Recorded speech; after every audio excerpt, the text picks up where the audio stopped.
Owen Bonnici, il-Ministru responsabbli mill-koordinazzjoni tal-istrateġija tal-post-COVID-19 għadu mingħajr strateġija.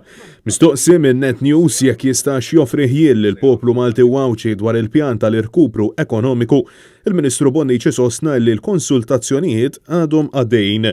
Turija ċara illi dan il-gvern qatt m'għandux pjan rigward il-pass li jmiss wara li tgħaddi l-pandemija. Tal-barijiet ma jafux se jagħmlu, tal-gażdina ma jafux se jagħmlu l-ħaddiema fil-qasam tal-ispettaklu dak teatrali ma jafux se jagħmlu arajjes li ilhom jippreparaw għattiġ ma jafux se jagħmlu ġenituri li wliedhom se jagħmlu l-proġettijiet ma jafux se jagħmlu.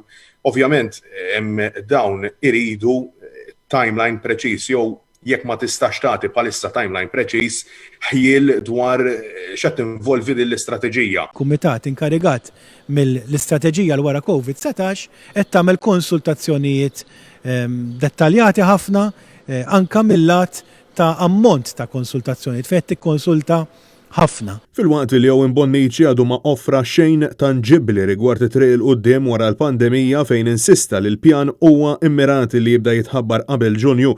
L-Assoċjazzjoni tal-Istabbilimenti tal-Catering sostniet li fl-aħħar sena wieħed minn kull 5 għalqu n-negozju tagħhom bi 12% oħra qed ibigħu l-istabbilimenti tagħhom jew ser iwilluh.